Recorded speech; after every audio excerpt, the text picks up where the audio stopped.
Watch us, scent nerds. How's it going? Welcome to another episode of Making Sense Make Sense, the podcast that's all about demystifying the wonderful world of fragrance in a way that is fun and accessible without snobbery, gatekeeping, or BS. I'm Thomas Dunkley and I'm your host, but think of me more as a fellow scent nerd who joins you on your adventure through the land of fragrance. Together, we will discover all the beauty this world has to offer, all through insightful conversations with fascinating people. I have a question for you. Have you ever paid a visit to Jermyn Street in London? It's a very quiet street, just a few steps away from the chaos of Piccadilly Circus and directly behind the legendary department store Fortnum & Mason's. Now, if you do take a gentle stroll along Jermyn Street, you'll eventually end up at number 89, and behind the doors of this impressive building is the oldest English retailer of fragrances and toiletries. I am, of course, talking about Floris London, which has been in business at number 89 Jermyn Street for nearly 300 years. Let's take a moment just to dwell on that fact for a second. 300 years. In this world of fast-paced perfumery where new brands pop up every day and there are close to 10,000 launches a year, it feels utterly inconceivable that a fragrance house would have such longevity. But Floris London does, and in 5 years they'll be celebrating their tricentenary. I say all of this because my guest today is Edward Bodenham, a 9th generation member of the Floris family and the Perfumery Director at the brand. Edward talks us through the history of the house, but also how it exists as a modern brand, achieving that balance of respecting heritage but appealing to the customer of today, which is a tricky balance, I would imagine. It's an insightful conversation into a very unique fragrance house. So let's just jump straight into that, but before we do, here's a very quick word from our sponsors.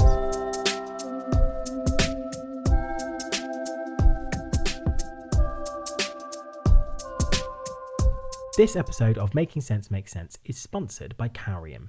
Did you know that smell is the only one of our senses that doesn't have a specific language?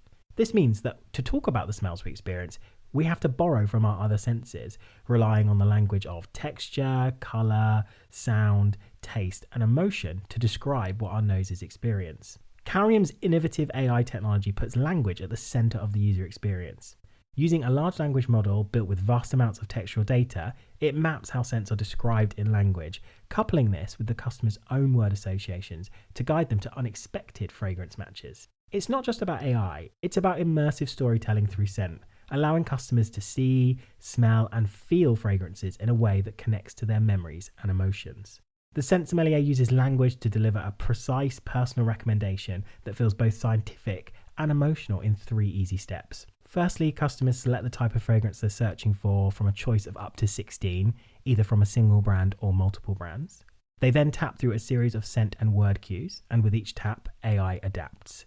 And finally, the Scent Sommelier identifies their signature fragrance, all whilst the customer smells along in an interactive experience. Carium's The Scent Sommelier launched in the UK this summer and can be found in Selfridges on Oxford Street as part of the Famine counter, and also at the Richmond fragrance boutique Parfum La Danse. So why not pop in and see how the language of scent and Carium's innovative AI solution can guide you to discover a new fragrant love.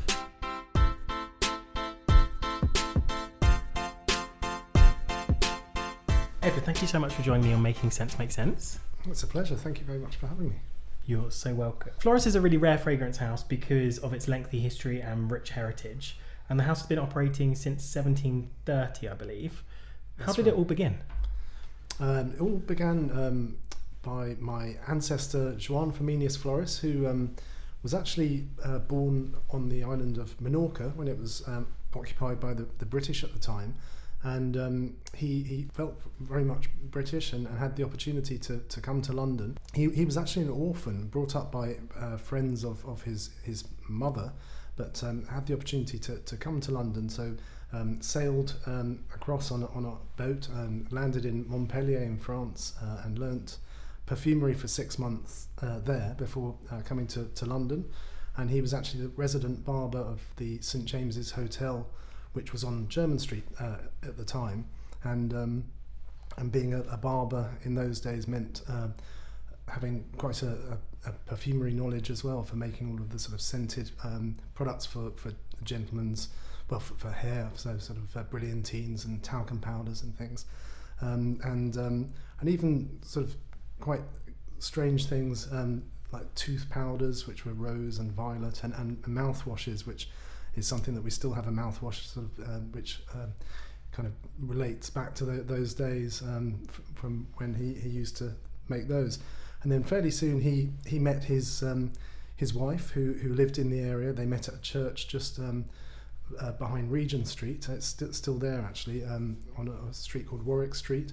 And in those days it would have been very much sort of countryside really, and that was the local church. And they met there and soon were married, and then they bought 89 Jermyn Street as their family home, and sort of soon realised that actually creating fragrances was their sort of true passion, and the business sort of evolved into a perfumery, and their sons were trained in perfumery. So he really learned all of this on the go just through his craft, and that's been passed down through the generations. Yes, yeah, that's right. Yeah, and we still have all of his reference books from back in the day that he learnt from, which have been sort of very lovingly looked after by generations of of the family, and it's really sort of been the knowledge has been sort of passed down from father to son and through the families over the years really. And you mentioned the family home on Jermyn Street, where we're here today recording in Jermyn Street in the boutique, which I believe has been in the family for 9 generations. What makes this location so special for Floris? I think because obviously it was the original family home, and Jermyn Street was where Joan Floris originally sort of settled and sort of worked at the hotel just down the road. But I think that, this building specifically, I think because it sort of being the family home, it has a very sort of homely feel to it, and I think it's sort of quite unusual for a company to still be sort of trading and creating fragrances in the sort of family home for such a long time really.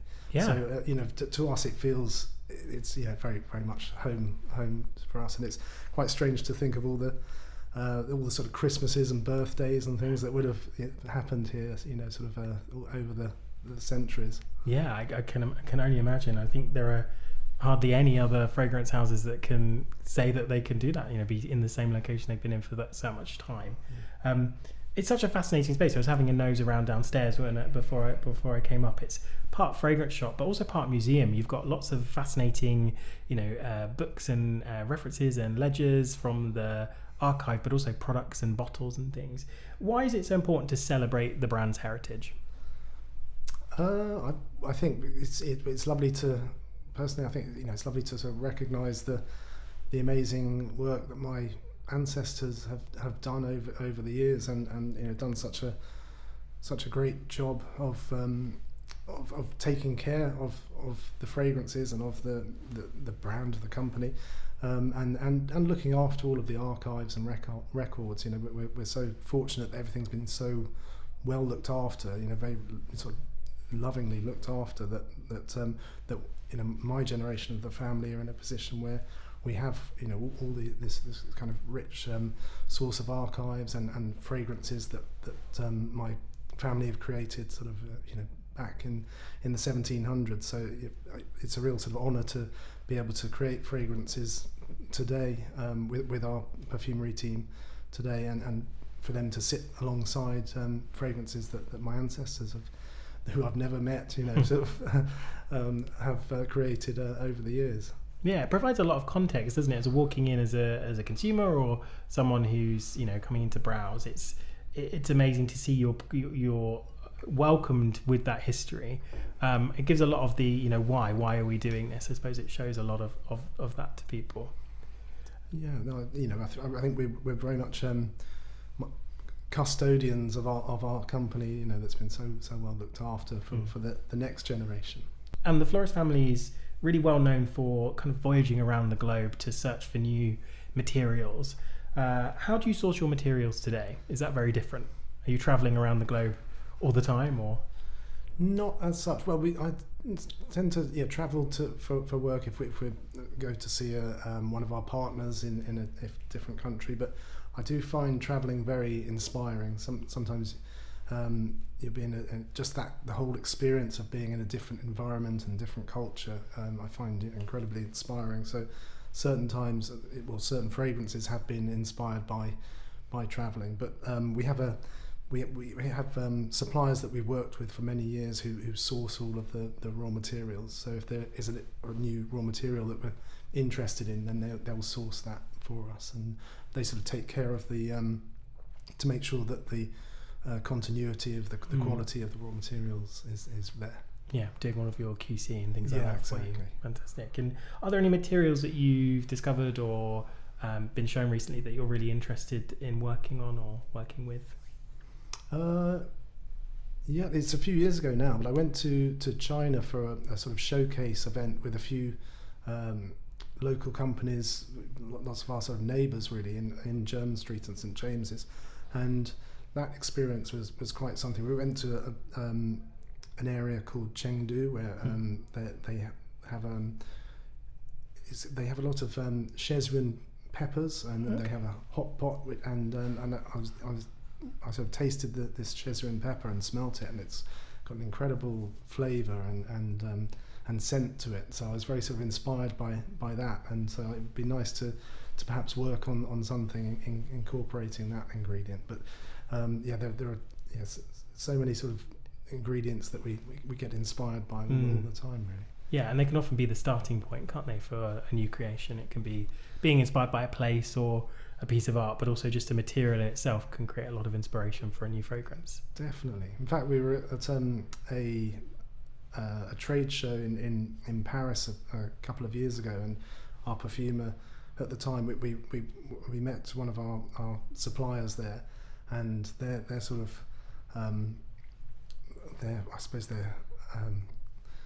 their logo is a camper van, so they actually had a camper van at the trade show, and the lady there, Laura, said, come pop in the back of the van and we'll smell some ingredients. And our perfumer at the time smelt an English chamomile oil, and her face just lit up, and she just said, we have to create a fragrance based around this. This is absolutely beautiful. And so that became the whole sort of whole focus of the next fragrance that we worked on. Which fragrance was that? Well, it's actually coming out next year, so it's not out yet. So, not out yet. It's all signed off and all ready. But so, okay, that's a little sneak preview, something to look forward to. And not only are you obviously as a brand creating fragrances for everybody, and also different grooming products, all sorts of things, you offer a really unique bespoke service as well, where people can come in and have different levels of sort of bespoke fragrance created for them. What makes those experiences so special?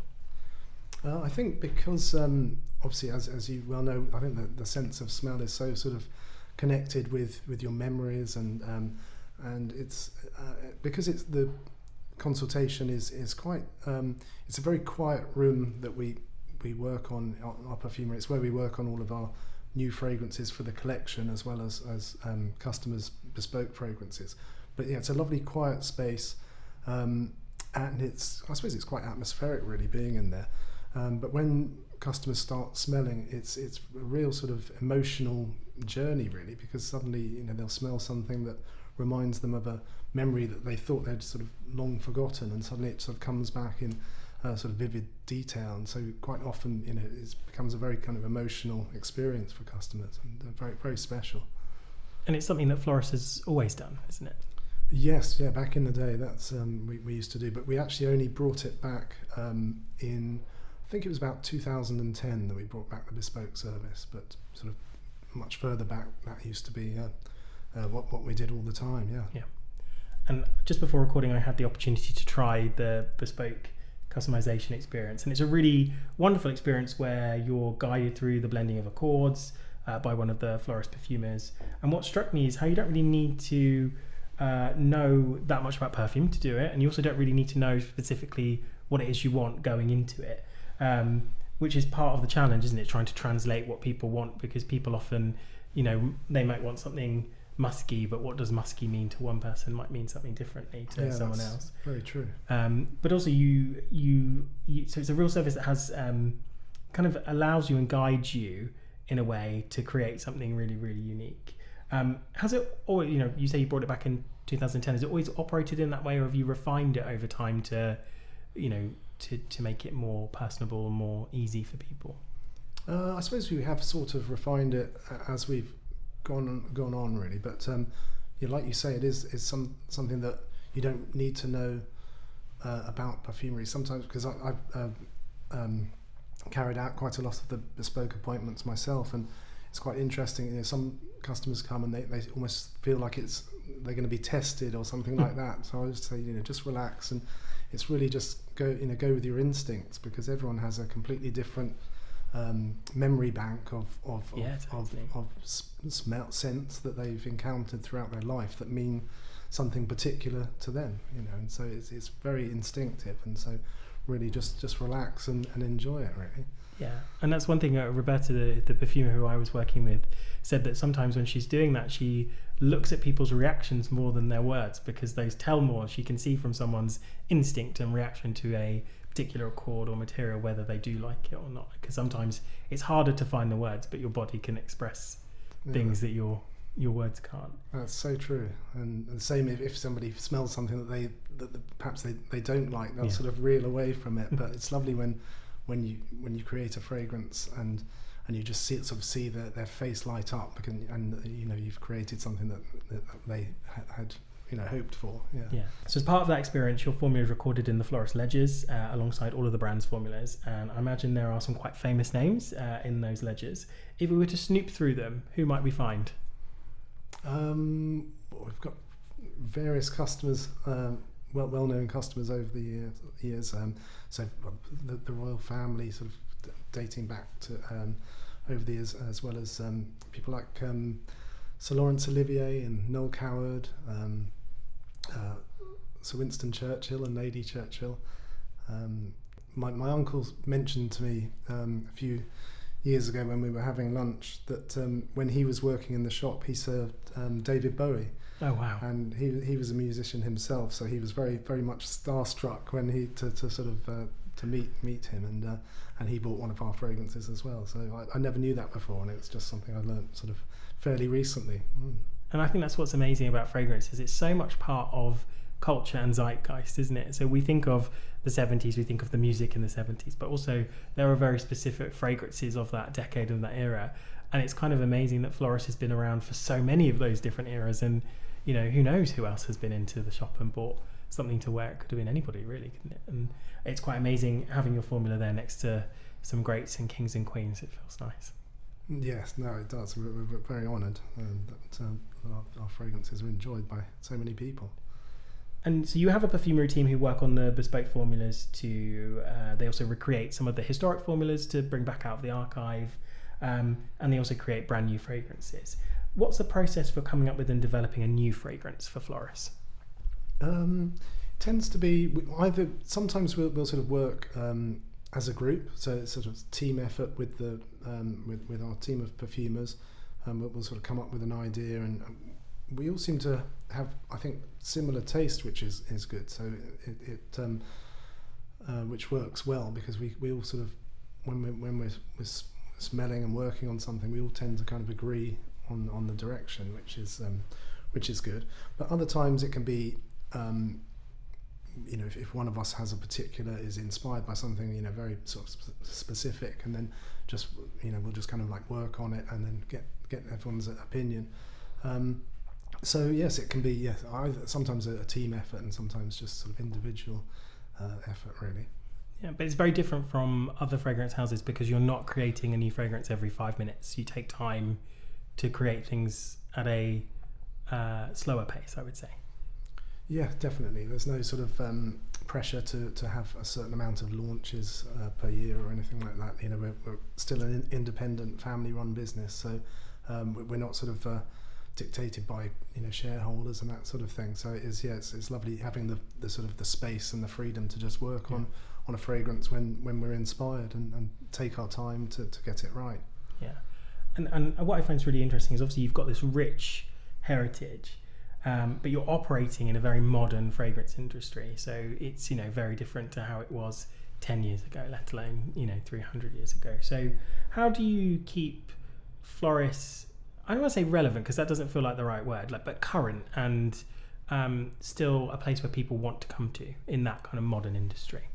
I think obviously we really respect our heritage, and so proud of it, and my generations of my family for what they've done, and so that is very important to us. But I think we're all living in the modern world and today's today's day-to-day world, and so when we work on a new fragrance, we're sort of, I think that kind of influences the fragrance. And I think it's important, I think for me, that we and the team that we create fragrances in this building, because I like to sort of romantically think there's a bit of magic that goes into the fragrance because it's being created in the same building that for nearly sort of 300 years now. But I think because we're inspired by the world around us, and which is very obviously current and modern. So I think that we obviously have the heritage, but I think it's a kind of combination of that, but also being inspired by today's world. That all goes into fragrances that we create today. Yeah, absolutely. So I suppose it's that balance, isn't it, of being respectful of the past and thinking about your past and heritage, but also trying to create something that says something entirely new, I suppose. Definitely. I think that's something that with our latest fragrance, the Purple Memoir, it was something that myself and Penny, our perfumer at the time, we were just sort of chatting about how lavender is quite sometimes people have a perception that they don't like lavender even before they smell it, and I used to sort of, when I showed a customer lavender, I used to say, this is lavender, and then they would sort of say, oh no, I don't like lavender. So I thought, well, okay, I'm not going to say what it is, and then just let somebody smell. And then quite often people would, really like it, and then I'd sort of say, what it was, and they sort of say, oh, I didn't think I like lavender. And then anyway, we were sort of chatting about that and how funny it was, and then realised that we didn't actually have a lavender themed fragrance in the range, which sort of seemed crazy because it's something, being a British fragrance house, and so it was sort of very exciting, the sort of thought that we can create a lavender based fragrance for today, a modern lavender. And so that was the whole that's how that all came about. So sort of an example of that kind of heritage ingredient, and but sort of bringing it up to today, really. Yeah, and still doing it in a Floris way. Yeah, I think so. Okay, I mean, that's a perfect time for us to sniff Purple Memoir. I've already smelled it, but it'd be great to try it. I am not one of those customers that doesn't like lavender. I love lavender, because what I think is so amazing about lavender is just how multifaceted it is and how it can go off in so many different directions. It can be very menthol, it can be very dry, herbaceous, but it can also be quite malted and sugary in a sort of toasted sugar way. It's just one of those materials that it has so many uses. It can be in a fougere, but it can also be in a gourmand, and I think that's really fascinating. And definitely, this is a really, really interesting lavender. So talk us through a little bit about what we're smelling here. Well, it's what we wanted was lavender to be the hero of the fragrance, to be the whole basis of the fragrance, but to for it to be a very balanced and kind of well-rounded fragrance, so that when we were developing it, we found that quite often the lavender sort of almost sort of spiked out of the fragrance when you were smelling it. Sometimes it smelled a little bit medicinal or sort of aromatherapy, and we sort of worked hard to try and make sure that the lavender was really sort of well rounded into the fragrance. So it was very much there, but it was sort of very smooth as well. So we've got the tonka notes and cacao and amber as well, and so just adds a warmth and richness to the lavender. And I think I'm really sort of pleased how sort of balanced we got it in the end. Yeah, it's beautiful. What I love about it, I remember going to the launch and smelling it for the first time, is just that it's so effervescent and fizzy and bright, but it's also got this lovely sort of berry note in there. It's got a violetiness to it, to give it sort of that, a little bit of that sweetness, a little bit of that toasted sugar, but also orris to make it slightly powdery and very textural. It's just a very rounded lavender, but not an apologetic lavender. It's saying, I am lavender. It's not scared to be a lavender. Definitely. But it's certainly not aromatherapy or... I'm pleased that you think that. Yeah, well, and orris is one of my favourite ingredients, and also pennies as well. So we were very keen to have that note in there. Yeah, absolutely. It just gives it that velvetiness, I think. So I think it's a really great example of how Floris does these sort of, it is a heritage brand, but will still do fragrances in a very modern way. You can come and get something really, really classic from here, but also something that's, very new and exciting as well. Thank you. And I imagine many of my listeners who are listening to this, they know the brand already. Floris is a name that people are aware of. But if they are new to the brand, which fragrances would you recommend they started with? If they were to come to the store and explore, where would you point them? I think it's always quite nice to smell, especially to sort of start with. We have a fragrance in the range called Limes, which actually is one of the very first fragrances that was created by Juan and Elizabeth Floris sort of back in the 1700s. And it's a very clear citrus fragrance, and it was created when London in the summertime in the 1700s would have been quite sort of unpleasant, the sort of smells and all the rest of it. And it was really created to sort of cut through that kind of oppressive heat and to make you feel very sort of invigorated and uplifted and clean and fresh, and just really sort of lift the spirits. And it's quite amazing to sort of smell a fragrance that's sort of coming up for nearly 300 years old, but it's still very, very timeless, and it's still very popular. But yeah, we have a collection of about 26 or so fragrances. But I always sort of say to probably start with the citrus fragrances and then kind of work through maybe to the florals, and then the sort of deeper woody and oriental or ambery fragrances at the end. Because it's quite a good way to just sort of let your nose, adjust as you smell. Yeah, absolutely. You don't want to knock it out straight away with all the heavy things. So you No, want to definitely. ease yourself in. I think Limes is a fantastic place to start. I think it's one of my favourite Floris fragrances because it is so uplifting, as you say, so bright, but also it has a wonderful sort of sherbet-like quality to it. It's just really fizzy and fresh, and I think probably the best lime fragrance I think I've ever smelled. It Thank hits you so much. limes straight on the head. I think everybody should probably have one of those in their collection for sure. We're soon approaching 300 years of Floris, I believe, if my maths is correct. Yes, in 5 years. In 5 years, right, yeah. good. That would have been embarrassing if I got the maths wrong. What can we expect from those celebrations? You might not want to give everything away, but I just wondered if you give us a little hint.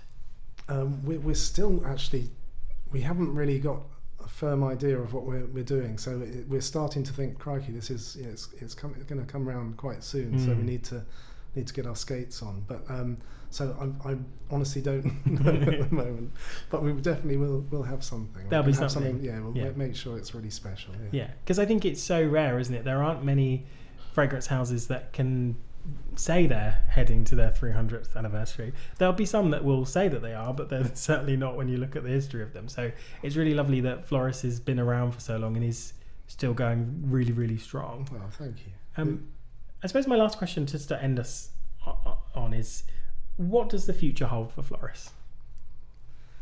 Well, we're sort of looking forward to adding to our collection, really, and just sort of continuing to be inspired and try new raw materials and work on new ideas, new fragrances, really, and just sort of add to our repertoire and try and keep as many of our heritage fragrances as we can, which is always a bit of a balance, because it's very difficult if when we have a sort of look at the range and there's a decision sometimes to sort of to discontinue something. So what we've done recently is if we do have to move something from the main collection, we'll always make sure it's available in the perfumery, so that because people obviously get so attached to fragrances, and sometimes you have people in tears if they can't, it's almost like they've sort of lost a best friend if they can't have their fragrance.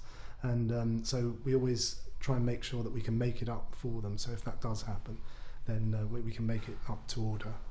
Really looking forward to working on. We've got a new fragrance, the English chamomile fragrance planned for next year, and then we've already actually got our fragrance for 2027 as well. So that's all.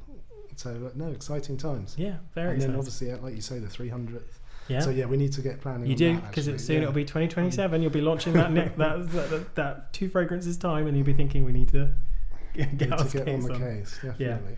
Yeah. I think that's a really fortunate position to be in, because obviously you own all of your own formulas and you manufacture your products. That, because discontinuations, I think, are the biggest bugbear of the industry. I understand why they happen, because sometimes something doesn't sell, or sometimes a certain material is no longer you're no longer able to source a certain material, or there can be regulatory changes, and sometimes it's better just to say, well, we can't really change this in a way that would be similar. But Definitely. For you've got the opportunity to always make it if you need to. I suppose it's always there, you own it, and if trends change, things come back in favour, don't they, over time? Yeah, so it's nice to know that it's still there, and if if there is a demand for it, we can always bring it back. Absolutely. Yeah, absolutely. Well, Edward, it's been an absolute joy talking to you. Thank you so much. That's for me too. Thank you so much. Thank you.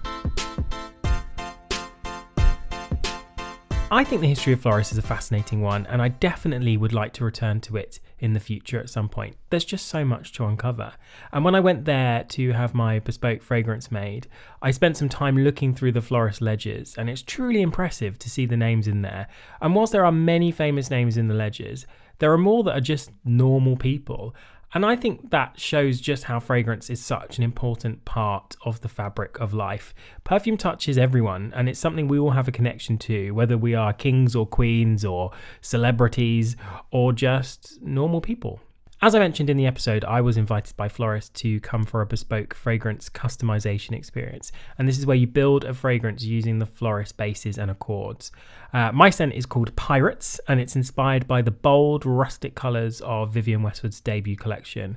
And I worked with the Floris perfumer Roberta, starting with the Chypre base and adding tons of mimosa and bergamot and more to create this beautifully soft, yellow, powdery Chypre with a rusty, earthy feel.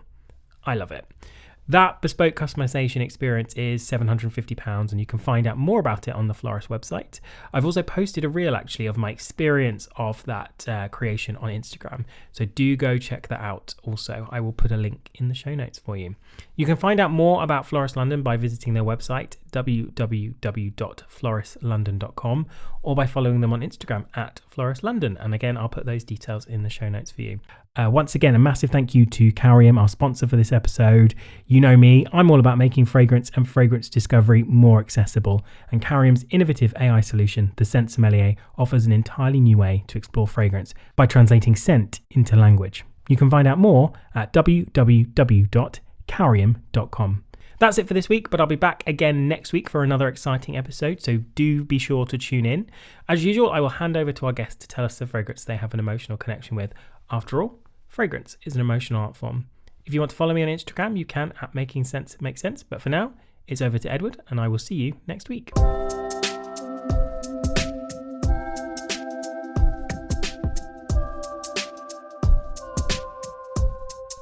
A fragrance that I have an emotional connection with is probably Elite, actually, because it's a fragrance that my grandfather used to wear, and it's one that was created in 1979, and I sort of I have fond memories of kind of growing up with that fragrance being around, really.